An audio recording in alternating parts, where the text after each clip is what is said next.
Bonjour à toutes et à tous. Le message que nous allons partager ensemble s'intitule Cestius, Gallus et l'amendement Johnson ou Titus et la loi du dimanche. En introduction, j'aimerais reprendre un passage tiré de l'évangile de Matthieu où Jésus va donner à ses disciples un signe qui est destiné à annoncer la ruine de Jérusalem et il va leur dire comment ils allaient pouvoir y échapper. Matthieu chapitre 24, à partir du verset 15. « Lorsque vous verrez Jérusalem investie par les armées, sachez alors que sa dévastation est proche. Alors que ceux qui seront en Judée fuient dans les montagnes, que ceux qui seront au milieu de Jérusalem s'en retirent, et que ceux qui seront dans les campagnes n'entrent pas dans la ville, car ce seront des jours de vengeance pour l'accomplissement de tout ce qui est écrit. » On voit que cet avertissement est donné par Jésus 40 ans environ avant la destruction de Jérusalem. Que s'est-il passé à cette époque? Et quel parallèle pouvons-nous faire avec la parole de Dieu, avec des situations notamment de l'Ancien Testament? Cette parole a été donnée à Noé: « Entre dans l'arche, toi et toute ta maison, car je t'ai vu juste devant moi parmi cette génération. » Noé a obéi à cette injonction et grâce à cela, il a pu être sauvé. Ce message a également été adressé à Lot. « Levez-vous, sortez de ce lieu, car l'Éternel va détruire la ville. » Lot s'est placé, même s'il a mis du temps, sous la garde des anges et grâce à cela, il a pu être sauvé. Nous avons ce commentaire dans le livre Jésus-Christ, page 634-635. De même, les disciples du Christ ont été avertis de la destruction de Jérusalem. Ceux qui ont été attentifs aux signes de la ruine à venir et qui se sont enfuis de la ville ont échappé à la destruction. Ainsi sommes-nous maintenant avertis de la seconde venue du Christ et de la destruction qui doit s'abattre sur le monde. Ceux qui prennent en compte l'avertissement seront sauvés. Et nous allons voir les parallèles que nous pouvons faire entre ces deux événements. Le premier événement, l'histoire de la destruction de Jérusalem, et ce second événement, le retour de Jésus. Et juste avant ce retour, un accomplissement de ce qui s'est passé à cette époque. De même, donc, que l'approche des armées romaines était pour les disciples un signe de la destruction prochaine de Jérusalem, cette apostasie nous signale que la patience de Dieu est épuisée. C'est ce que nous pouvons lire dans Testimony for the Church, volume 5, page 451. Et nous avons encore confirmation du parallèle qu'il y a entre ces deux événements. Testimonies for the Church, volume 5, page 464. Le temps n'est pas très éloigné où, comme les premiers disciples, nous serons contraints de chercher refuge dans des lieux désolés et retirés. De même que le siège de Jérusalem par les armées romaines fut le signal de la fuite pour les chrétiens de Judée, ainsi la collusion du gouvernement de notre nation, des États-Unis donc, avec l'autorité papale par le biais du décret qui imposera le sabbat de la papauté, sera pour nous un avertissement.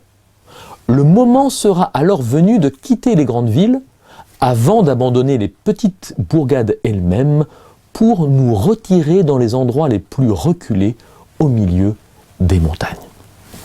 Donc on voit encore ce parallèle, tout du moins qui est fait entre le siège de Jérusalem et la collusion du gouvernement américain avec l'autorité papale par le biais d'un décret pour imposer le dimanche. Le regard prophétique de Jésus va percevoir l'inimitié des pharisiens et des sadducéens. Et il savait que ces deux camps préméditaient sa mort et que quelques-uns de ceux qui l'entouraient se fermeraient bientôt à eux-mêmes la porte de l'espérance qui donne accès à la cité de Dieu. Et dans Jésus-Christ, nous avons donc cette citation, page 528, son humiliation et son crucifixion, tout proche, aurait pour résultat la destruction de Jérusalem. Et personne alors ne ferait entendre des lamentations sur les morts. Il voyait clairement comme un tableau le châtiment qui allait frapper Jérusalem. Il savait que plusieurs parmi ceux qui pleuraient maintenant sur Lazare trouveraient la mort dans le siège de la ville et périraient sans espoir. Donc, qu'est-ce qui a causé cette destruction? Deux éléments, deux choses. L'humiliation que le Fils de Dieu a dû subir et donc son crucifixion, sa mort. C'est ce qui a provoqué cette destruction de Jérusalem. Donc si la destruction de Jérusalem est un type de ce qui se passe à la fin des temps, on peut donc mettre en parallèle crucifixion et humiliation avec collusion du gouvernement protestant et autorité papale qui, ensemble, on arrive finalement à humilier le message de l'Évangile. Est-ce que vous me suivez? Testimonies, donc TS, donc Tragédie des siècles, aux disciples attentifs, Jésus annonce les calamités qui vont fondre sur Israël apostat, en particulier parce qu'il rejette le Messie et qu'il se prépare à le crucifier. Des signes indiscutables devront annoncer cette catastrophe terrible et soudaine. Aussi, le Sauveur donne-t-il à ses disciples cet avertissement. C'est pourquoi, lorsque vous verrez l'abomination de la désolation, dont a parlé le prophète Daniel, établie en lieu saint, que celui qui lit fasse attention.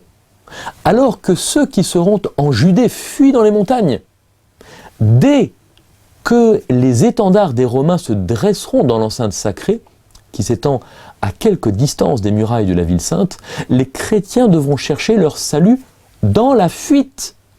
Aussitôt que les signes paraîtront, qu'on se trouve dans la Judée ou à Jérusalem, il faudra partir sans délai.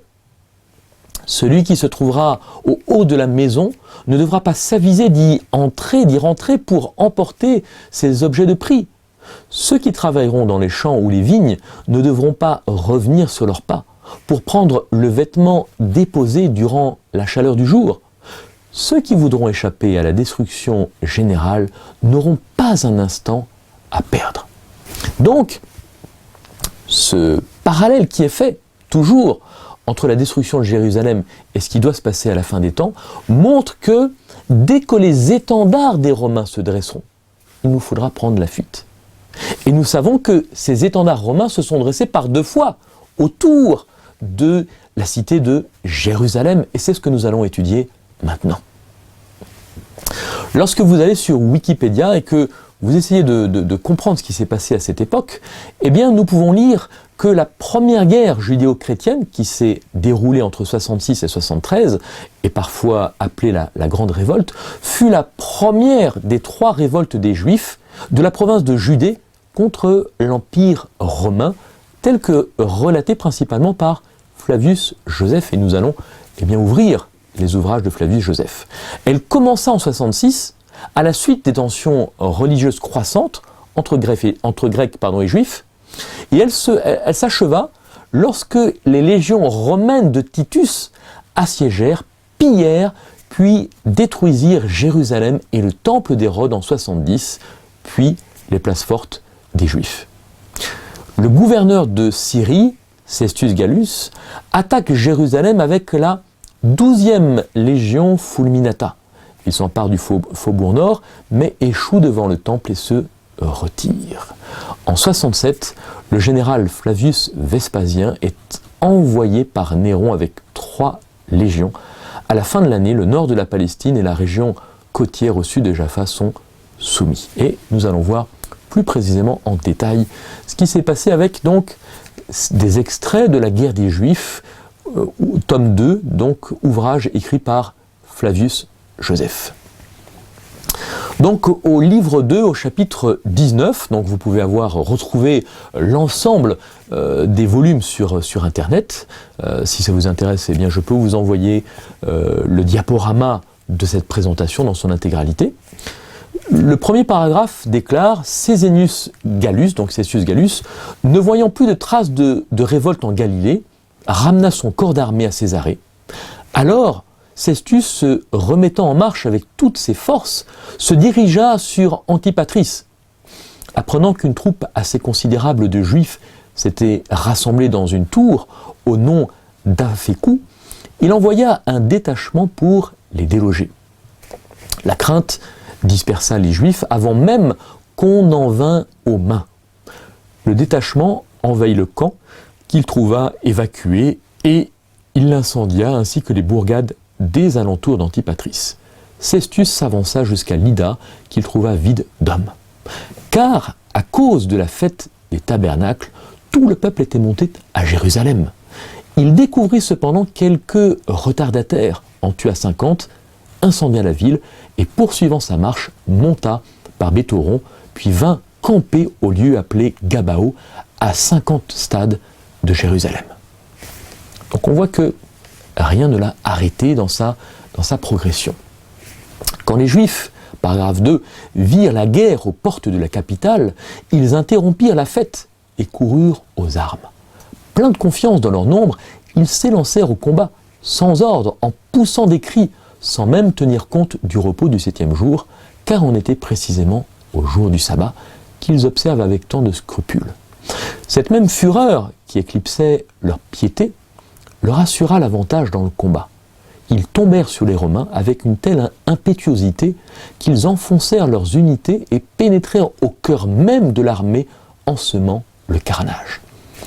Si la cavalerie, faisant un circuit, n'était venue soutenir les parties du corps de bataille qui faiblissaient, avec l'aide des troupes d'infanterie encore intactes, toute l'armée de Cestius eût couru le plus grand danger. Les Romains perdirent 515 hommes, dont 400 fantassins et le reste donc cavaliers. La perte des Juifs ne s'éleva qu'à 22 morts. Pendant que Cestius s'arrêtait en 3 jours dans ses cantonnements, les Juifs occupèrent les hauteurs et gardèrent les défilés. Il n'était pas douteux qu'ils reviendraient à la charge dès que les Romains se remettraient en route. Paragraphe 4. Cestius mena alors toutes ses troupes à l'attaque, battit l'ennemi et le refoula jusqu'à Jérusalem. Il établit son camp dans l'endroit appelé Scopos, distant de 7 stades de la capitale. Vous voyez qu'il se rapproche. Pendant 3 jours, il suspendit toute attaque, espérant peut-être que les défenseurs lui livreraient la ville. Mais il lança dans les villages des alentours de nombreux fourrageurs pour ramasser du blé. Le 4e jour, qui était le 30 du mois Hyperbéréthéos, il rangea son armée en bataille et la conduisit à l'assaut. Le peuple était paralysé par les factieux, ceux-ci stupéfaits à la vue du bel ordre des Romains, évacuèrent les parties extérieures de la ville pour se concentrer dans les quartiers intérieurs et dans le temple. Cestius, avançant toujours, brûla le quartier de Bézéta, la ville neuve, et le lieu-dit marché aux poutres. Ensuite, obliquant vers la ville haute, il campa en face du palais royal.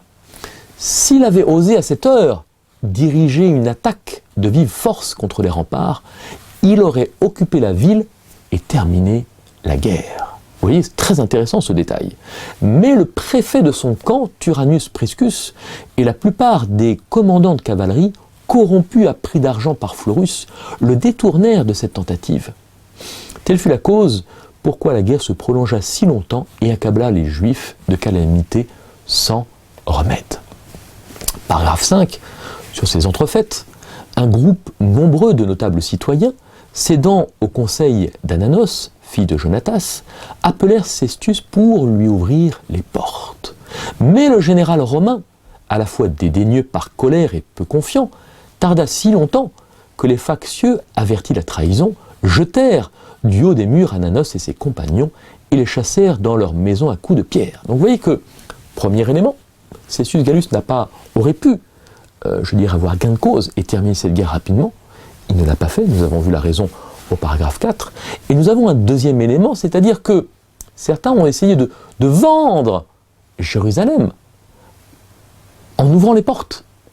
Et vous voyez que là encore, s'il avait pris l'avantage, il aurait pu avoir gain de cause. Et il n'en a pas profité. Pendant 5 jours, les Romains multiplièrent de tous les côtés leurs attaques sans aucun résultat. Le 6e jour, Cestius, prenant avec lui un gros corps de soldats d'élite et les archers, dirigea une tentative contre le flanc nord du temple. Les Juifs, postés en haut des portiques, résistèrent à l'attaque et repoussèrent plusieurs fois l'assaut. Mais enfin, accablés sous une nuée de traits, ils durent se replier. Alors, les premiers rangs des troupes romaines appuyèrent leurs boucliers contre les remparts. Ceux qui venaient derrière placèrent les leurs en contrebas de cette première ligne de boucliers, et ainsi de suite, formant ce qu'on appelle la tortue, donc qui est une stratégie militaire romaine. Contre ce toit de cuivre, les traits lancés glissaient sans effet, et les soldats, à l'abri, pouvaient, sans éprouver aucun dommage, saper le pied des remparts et préparer l'incendie de la porte du temple. Paragraphe 6, une frayeur terrible saisit alors les séditieux. Déjà, beaucoup s'enfuyaient de la ville, dont ils croyaient la prise imminente. Le peuple, de son côté, sentit renaître sa confiance, et à mesure que les scélérats faiblissaient, il s'avançait vers les portes pour les ouvrir et accueillir Cestius comme son bienfaiteur. Si ce dernier eût persévéré un peu plus dans le siège, vous voyez, 3e élément, il n'eût pas tardé à prendre la ville. Mais Dieu, je pense, c'était, à cause des méchants, déjà détourné même de son sanctuaire et empêcha la guerre de se terminer ce jour-là. Paragraphe 7.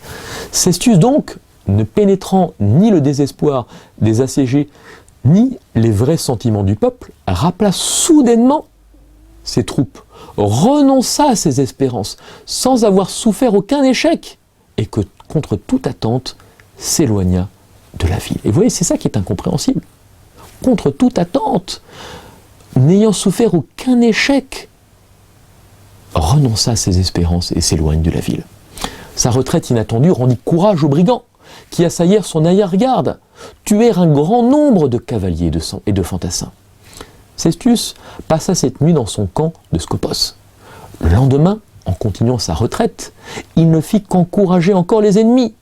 Ceux-ci, s'attachant au dernier rang de l'armée, les décimaient et, se répandant des 2 côtés de la route, tiraient sur les flancs de la colonne. Les soldats de l'arrière-garde n'osaient faire volte-face contre ceux qui les blessaient par derrière, croyant avoir sur les talons une innombrable multitude. Ils ne se sentaient pas non plus la force de chasser ceux qui menaçaient leurs flancs. Lourdement chargés, ils craignaient de rompre leur ordonnance, tandis qu'ils voyaient les Juifs alertes et promptes aux incursions. Ils éprouvèrent donc de grandes pertes sans riposter à leurs adversaires. Tout le long de la route, on voyait des hommes frappés, arrachés de leur rang et tombant à terre.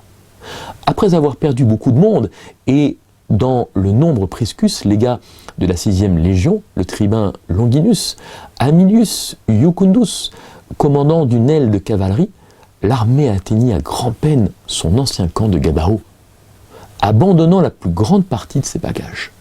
Cestius y resta 2 jours, incertain de ce qu'il devait faire. Le 3e, voyant que le nombre des ennemis ne cessait d'augmenter et que les hauteurs environnantes foisonnaient de Juifs, il comprit que ces retards n'avaient fait que lui nuire et qu'un plus long arrêt ne pouvait que grossir les forces ennemies. Paragraphe 8. Pour échapper plus vite, il ordonna de retrancher tout ce qui embarrassait la marche de l'armée. On tua donc les mulets, les ânes, toutes les bêtes de somme, sauf celles qui portaient les armes de jet et les machines qu'on garda pour leur utilité et par crainte que les Juifs, en les prenant, ne les tournassent contre les Romains. Cela fait, Cestius se remit en marche vers Béthoron. Tant qu'on resta en terrain découvert, les attaques des Juifs furent rares, mais dès que les troupes resserrées dans les défilés eurent commencé la descente, une partie des ennemis, prenant les devants, leur barra la sortie. D'autres refoulaient l'arrière-garde dans le ravin, pendant que le gros de leurs forces postées sur le col de la route couvrait de traits le corps de bataille. Si les fantassins eux-mêmes étaient en peine de se défendre, les cavaliers couraient un danger plus grand encore. Ils ne pouvaient sous les projectiles tenir la route en bon ordre et le terrain ne permettait pas de charger. De côté et d'autre, c'étaient des précipices et des ravins où ils glissaient et périssaient. Point d'espace pour la fuite. Aucun moyen de défense. Réduits à l'impuissance, les hommes s'abandonnaient aux gémissements, aux lamentations du désespoir. L'écho leur renvoyait les clameurs des Juifs, les cris de joie et de fureur. Peu s'en fallut que toute l'armée de Cestius ne fût capturée. Donc vous voyez, incroyable revirement de situation. Cestius qui part 3 fois à l'occasion de prendre Jérusalem et se retire sans que personne ne comprenne pourquoi. Eh bien, se voit à 2 doigts d'avoir toute son armée totalement capturée. Et c'est pas fini. Seule la nuit survenant permit aux Romains de se réfugier à Béthoron. Les Juifs occupèrent tous les points environnants et quittèrent la sortie du défilé. Cestius, désespérant de forcer ouvertement le passage, songea à s'enfuir à la dérobée. Et donc il va prendre une poignée de soldats et laisser une autre, faisant croire que toute son armée est encore là, et il va prendre la fuite. Et on va voir que les Juifs vont tuer tous ceux qui étaient restés et vont courir après Cestius, mais Cestius a de l'avance. Et donc, voilà, on voit que les Juifs, voilà, à la fin du paragraphe 9, les Juifs eux-mêmes avaient subi des pertes insignifiantes, mais ils avaient tué aux Romains et à leurs alliés 5300 fantassins et 480 cavaliers. Ces événements se passèrent le 8e jour du mois de Dios, la 12e année du principat de Néron. Et le parallèle qui est très intéressant, et donc je vous invite à suivre avec moi, ce parallèle, nous pouvons le faire également avec la tentative de Donald Trump. Tentative du 4 mai 2017 d'amender, de détruire l'amendement Johnson, amendement qui interdisait aux églises de s'engager pleinement dans la politique et de faire un mélange, de fusionner Église et État. Cette tentative du 4 mai 2017, avec cet accord que nous pouvons trouver ici, cet accord qui devait être ratifié, le 15 décembre 2017, le journal Time déclare: le président Trump a perdu son combat pour permettre aux églises de s'impliquer davantage en politique. Et que déclare ce journal Time, donc du 15 décembre 2017 ? Quelques jours après que le président Trump ait personnellement poussé les alliés à faire pression sur le Congrès pour qu'il abroge une loi fiscale interdisant aux églises et aux institutions exonérées d'impôts de s'organiser politiquement dans son prochain projet de loi fiscale, le parlementaire du Sénat a bloqué ce changement jeudi soir. Lundi, Trump a invité son groupe de sympathisants religieux dans le bureau ovale où ils ont remis un prix suite à son plan de déménager l'ambassade des États-Unis d'Israël à Jérusalem. Ralph Reed, fondateur de Faith and Freedom Coalition, s'est entretenu avec Trump du sort de cette loi vieille d'un demi-siècle appelée Amendement Johnson. Nous explorons diverses options pour trouver une solution de contournement, a déclaré Ralph Reed. Et Trump a également soulevé la question de cet amendement Johnson avec Jerry Falwell Jr., qui est président de l'université Liberty et l'un des premiers soutiens de Trump, lors de la fête de Noël à la Maison-Blanche, plus tôt cette semaine. Et que dit Falwell? L'une des premières choses qu'il a évoquées, donc, est l'amendement Johnson. Vous voyez donc comme cela préoccupe et le président et les évangéliques aux États-Unis. Donc, Falwell faisait cette déclaration au sujet de sa conversation privée avec Trump, qui a rendu visite à Falwell et à sa femme, Becky Falwell, dans la résidence de la Maison-Blanche.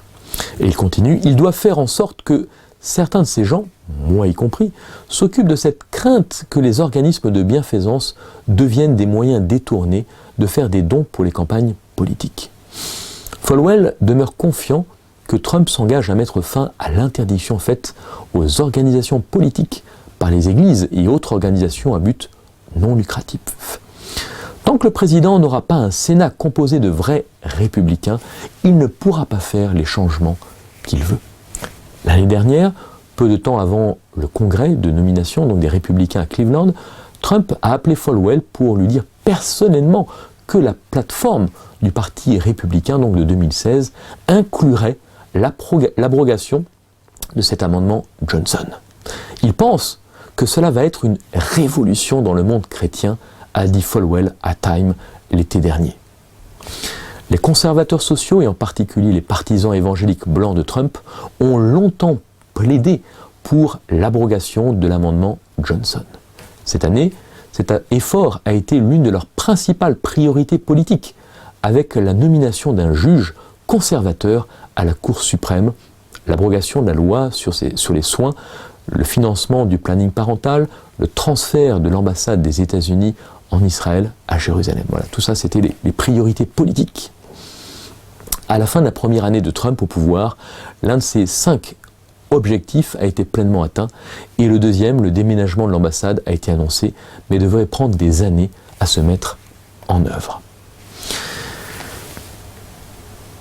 Le 18 décembre 2017, nous avons ce commentaire sur une page internet protestante. 18 décembre 2017, donc, Trump et les évangéliques, le président Trump a encore perdu. Car, sous l'impulsion de ses amis républicains évangéliques, qui ont voté en masse pour lui et à qui il doit quelques satisfactions, il avait promis d'assouplir l'amendement Johnson, une loi de 1954 qui empêche les églises et les autres établissements religieux exonérés d'impôts de soutenir officiellement un candidat lors d'une élection.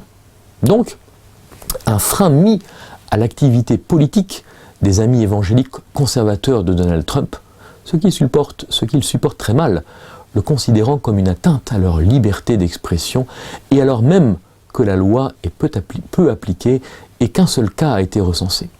Selon le New York Times, Donald Trump avait fanfaronné « Je me débarrasserai et détruirai totalement l'amendement Johnson », ajoutant qu'il autoriserait les représentants religieux à parler librement et sans peur de sanctions.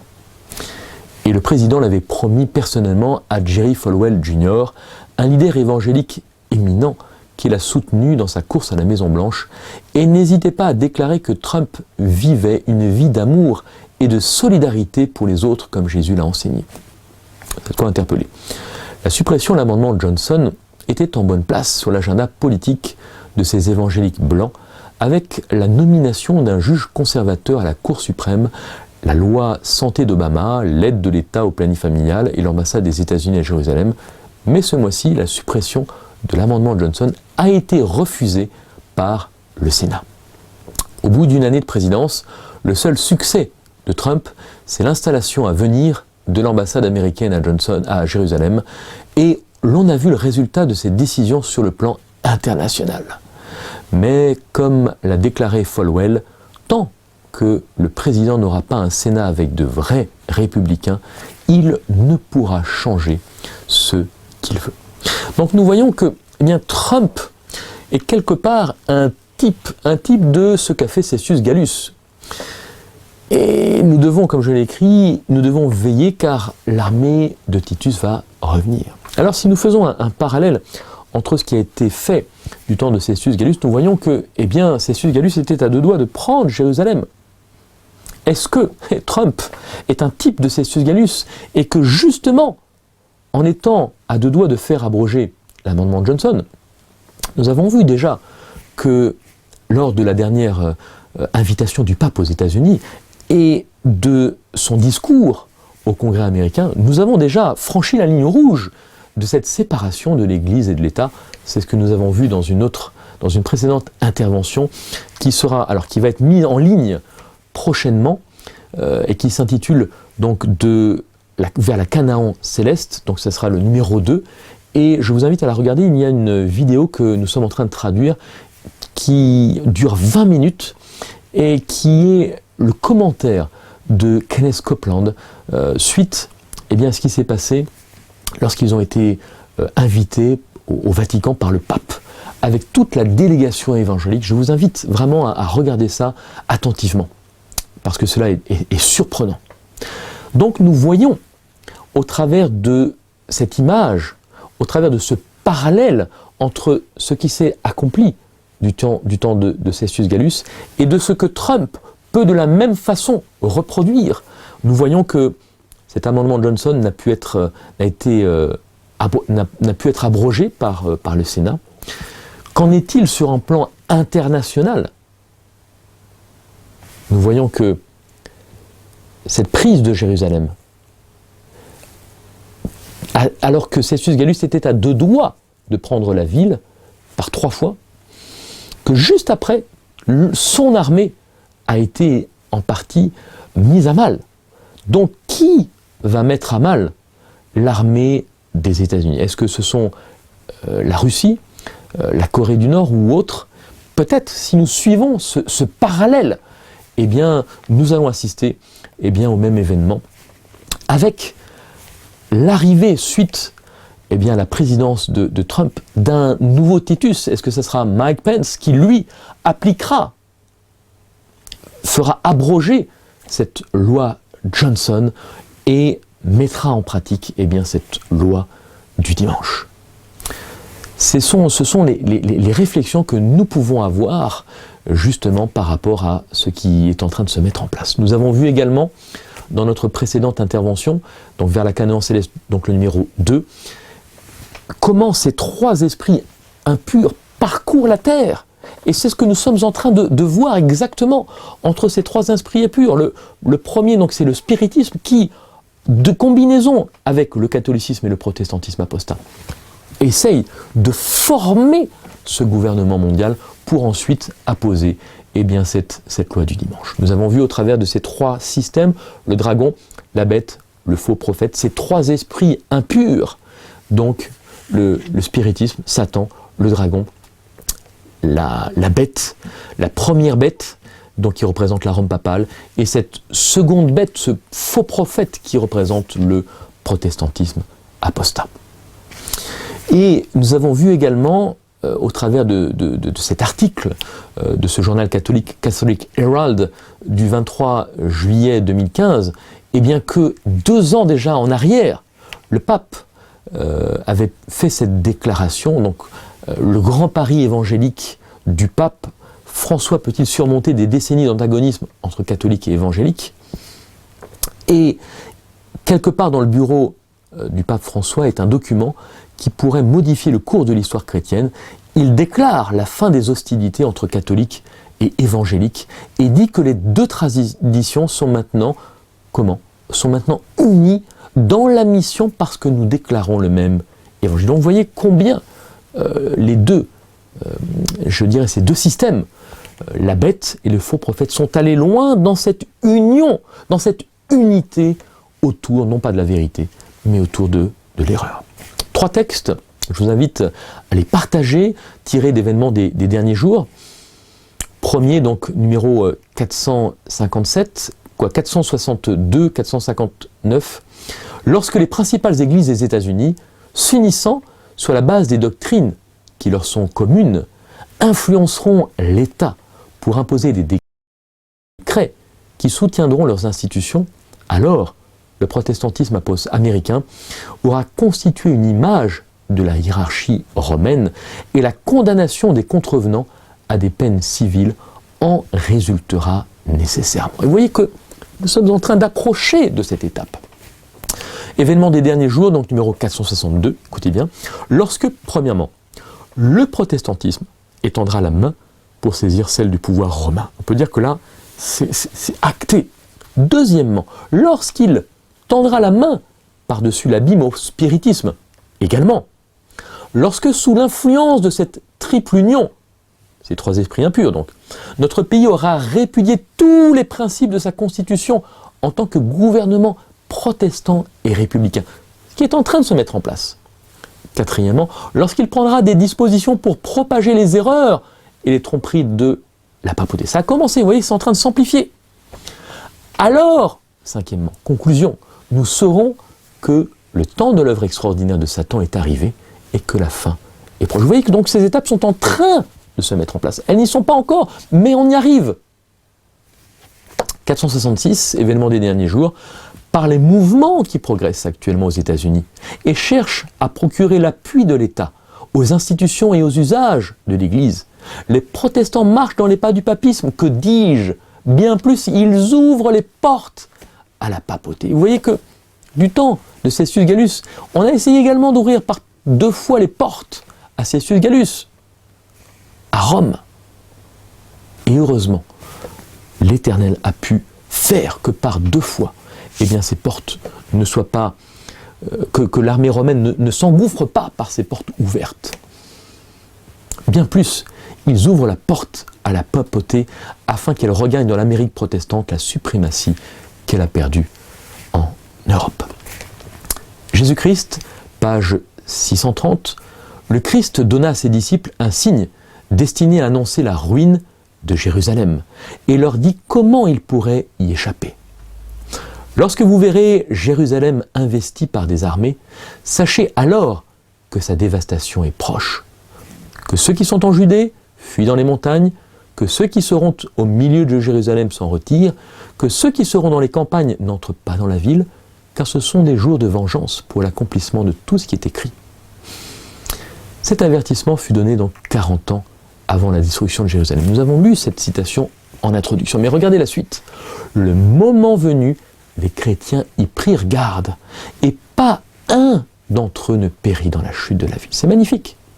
Le moment venu, les chrétiens y prirent garde. Donc ni avant, mais ni après. Au moment, au temps marqué. Faites une étude sur tous les textes parallèles au temps marqué. Au temps marqué, voici ce qui s'est passé.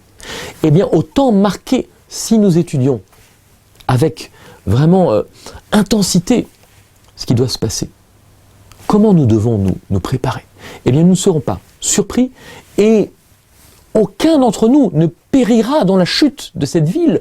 Aucun d'entre nous ne périra alors que le décret de mort tombera.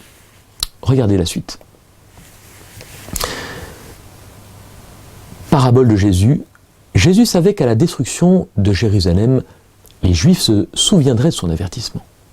Tel fut en effet le cas.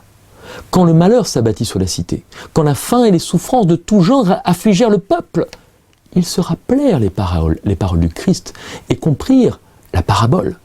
Ils s'étaient attirés ces souffrances parce qu'ils avaient négligé la lumière que le Seigneur leur avait accordée pour qu'il la fasse briller dans le monde. Vous voyez, donc ça, c'est la deuxième situation. Deuxième cas, comprendre, mais comprendre après. Comprendre alors qu'il est trop tard, et c'est ce qui s'est passé malheureusement. Ils se sont souvenus des paroles que le Christ avait données, mais c'était trop tard. Et ils ont péri dans la destruction de la ville de Jérusalem. Patriarche et prophète. Ce conseil suprême fut donné aux disciples avant la destruction de Jérusalem.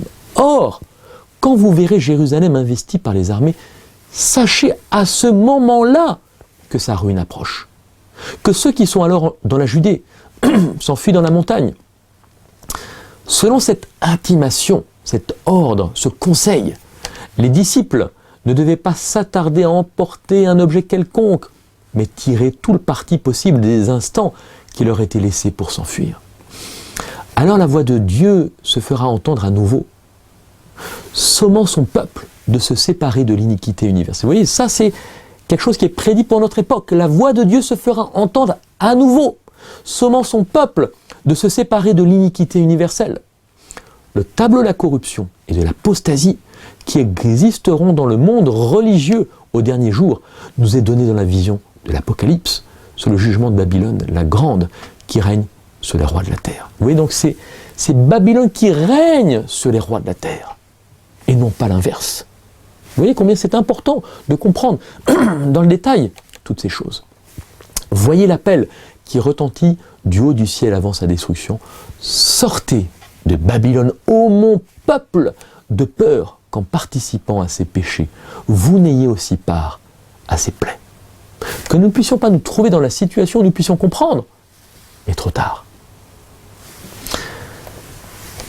À ce moment-là, vous voyez ce qui est dit dans ce texte est très intéressant. Or, quand vous verrez Jérusalem investie par les nations, sachez à ce moment-là. Que s'est-il passé à ce moment-là? Que s'est-il passé du temps des disciples? Regardez combien cela est important à ce moment-là. C'est ce qui nous est décrit dans Flavius, c'est ce que nous relate, tout du moins, Flavius Joseph, est relaté dans Tragédie des siècles. Des signes et des miracles, présages du désastre, apparurent.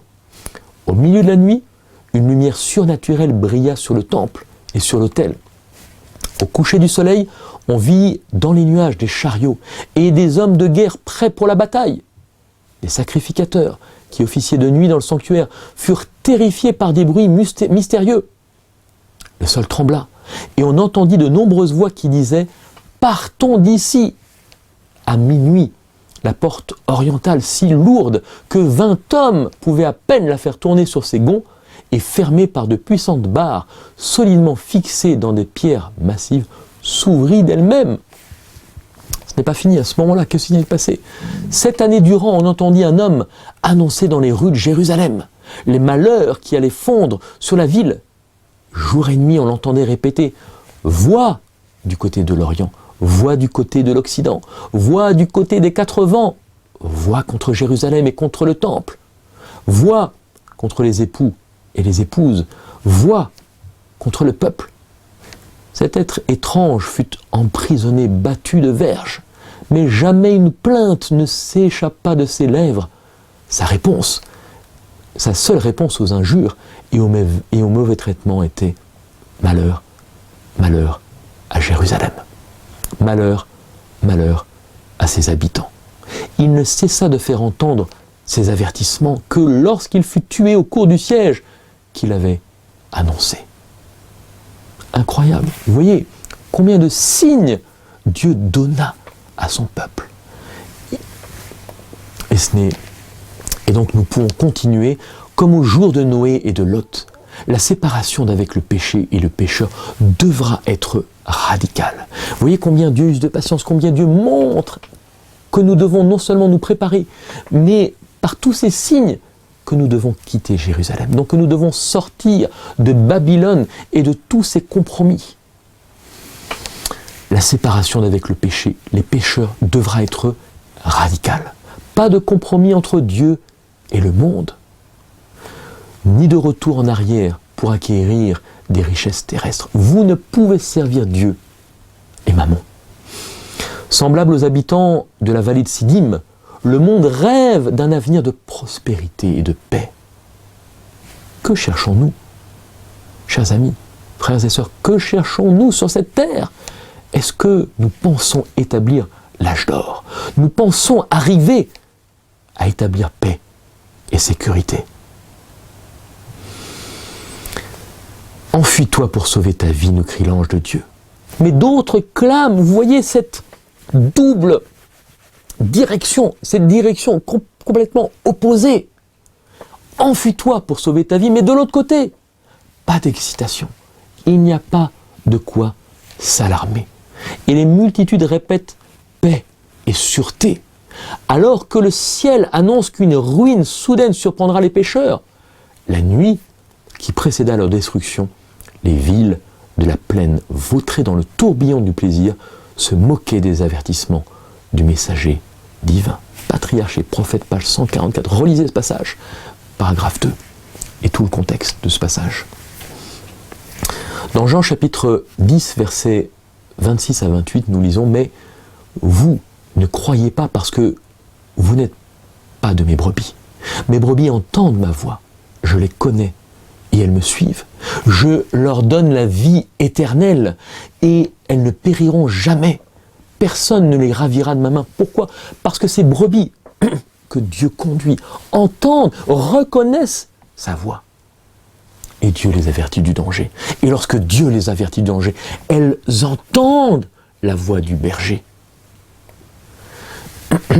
Et le danger, chers amis, est multiple. Premièrement, le danger est de sortir de l'enclos. Ah, on n'y pense pas, mais oui, si nous sortons de l'enclos, si nous sortons de la protection de Dieu, nous sommes en danger. Si nous sortons de la plateforme, nous sommes en danger. Premier élément, sortir de l'enclos. Deuxième élément, partir loin de la vue du berger. Pensez que finalement nous pouvons, comme Ève qui s'est séparée d'Adam, et on voit cette double responsabilité d'Adam et Ève. Ils se sont séparés. Et ils se sont séparés de Dieu, de la vue de Dieu. Deuxième élément, loin de la vue du berger. Troisième élément, vivre seul, sans protection, sans écouter le berger, sans le suivre. Quatrièmement, Les brebis, eh bien, sont aveugles. Les brebis ne peuvent marcher seules parce qu'elles dépendent du berger. Que nous puissions rester vigilants et ne pas nous séparer du regard, ne pas sortir de l'enclos, ne pas partir loin du berger. Qu'en cette année 2018, nous puissions vraiment rester vigilants, frères et sœurs. Matthieu, chapitre 10, verset 16 déclare « Voici, je vous envoie comme des brebis au milieu des loups. » Donc, Jésus nous a avertis. Et si Jésus nous a avertis qu'il allait nous envoyer, ne partons pas loin des loups et ne partons pas loin au milieu de nulle part, pensant que là, nous allons être tranquilles. Ça, c'est un autre danger. Soyez donc prudents.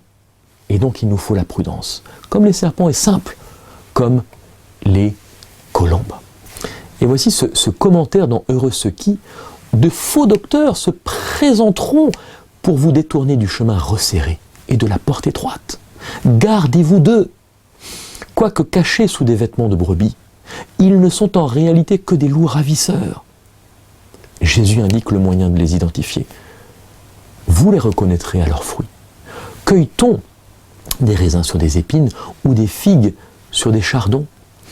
Ce n'est pas sur de belles paroles, ni même sur une profession de foi que nous sommes appelés à les juger, mais en les confrontant avec la parole de Dieu, à la loi et au témoignage. Si l'on ne parle pas ainsi, il n'y aura pas d'aurore pour le peuple. C'est ce que déclare Ésaïe chapitre 8, verset 20. Dans Tragédie des siècles, page 674, nous pouvons lire ceci. « Ceux qui n'exercent que peu de foi maintenant courent le danger de succomber à la puissance des séductions sataniques. Et si même ils supportent l'épreuve, leur angoisse sera d'autant plus profonde au jour de la crise qu'ils auront été moins habitués à mettre leur confiance en Dieu.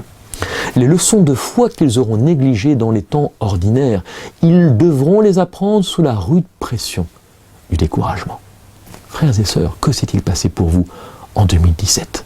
Est-ce que vous avez appris au travers des différentes épreuves que Dieu a mis sur votre route? Est-ce que vous avez grandi? Est-ce que vous avez vu combien la main de Dieu était là? Combien Dieu vous protégeait? Combien Dieu était capable de vous sortir des ornières auxquelles vous ne pensiez à vue humaine vous en sortir? Tout cela doit nous fortifier, tout cela doit nous enraciner. Mais ce n'est pas terminé. J'aimerais terminer sur quelques recommandations pour cette année 2018. Nous sommes 2 Chroniques 2, chapitre 12. Nous sommes sans force devant cette multitude nombreuse qui s'avance contre nous. Et nous ne savons que faire, mais nos yeux sont sur toi. C'est ce qu'a déclaré Josaphat, alors qu'il n'y avait plus aucun espoir. C'est ce que nous dit le verset 12. Et que nous disent les versets suivants. Tout Juda se tenaient debout devant l'Éternel, avec leurs petits-enfants, leurs femmes, leurs fils.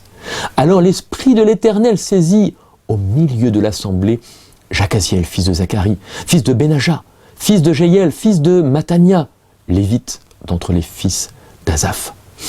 Et Jacaziel dit « Soyez attentifs, tout Juda et habitants de Jérusalem, et toi, roi Josaphat, ainsi vous parle l'Éternel, ne craignez point, et ne vous effrayez point devant cette multitude nombreuse, car ce ne sera pas vous qui combattrez, ce sera Dieu. Vous n'aurez point à combattre, en cette affaire. Présentez-vous, tenez-vous là, et vous verrez la délivrance que l'Éternel vous accordera. Confiez-vous en l'Éternel, votre Dieu, et vous serez affermis. Confiez-vous en ses prophètes, et vous réussirez. Et voici ce que nous déclare le prophète que Dieu a envoyé et les recommandations que nous donne ce prophète. Nous pouvons continuer au verset 24.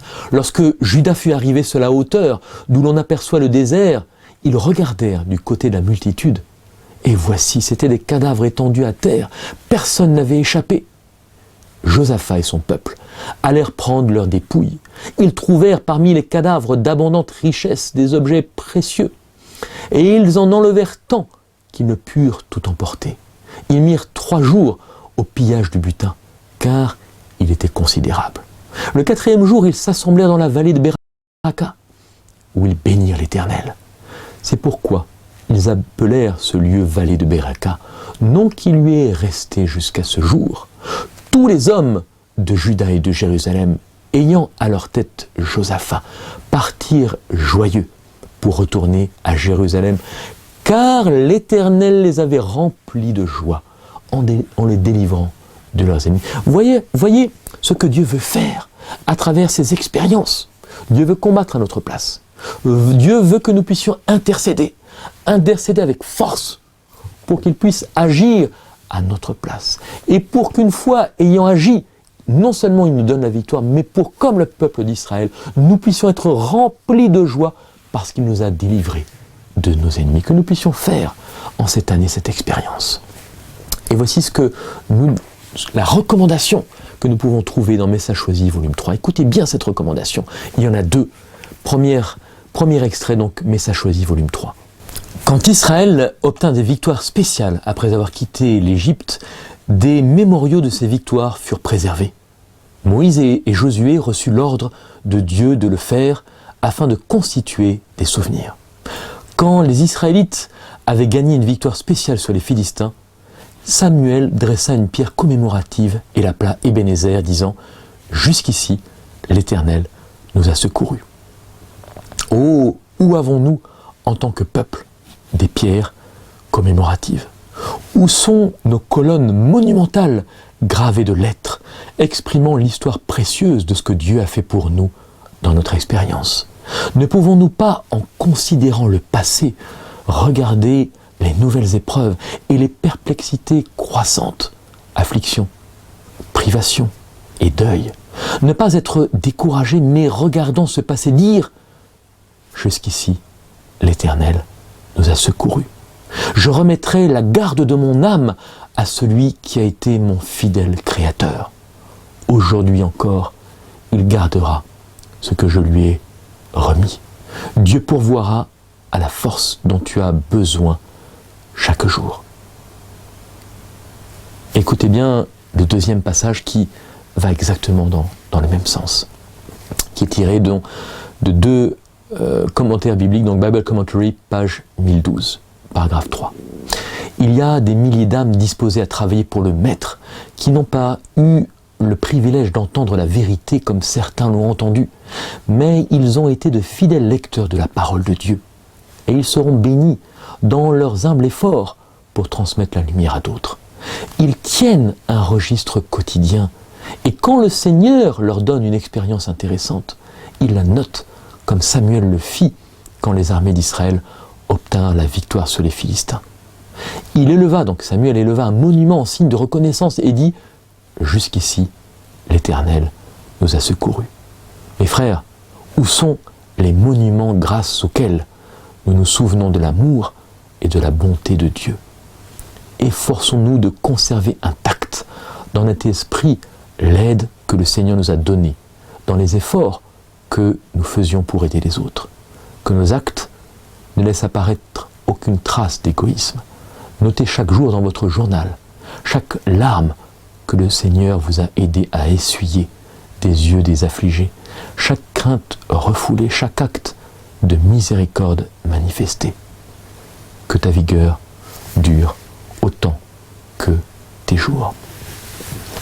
Frères et sœurs, que cette année 2018 soit une année bénie, une année où nous puissions voir la main du Seigneur continuer à travailler notre caractère, que par la puissance du Saint-Esprit, nous puissions nous accrocher à toutes les promesses que Dieu nous a données, que nous puissions creuser, que nous puissions nous encourager, nous fortifier les uns les autres, et que nous puissions surtout nous rapprocher le plus du caractère que Christ veut refléter, que le Christ veut graver en nous par sa grâce.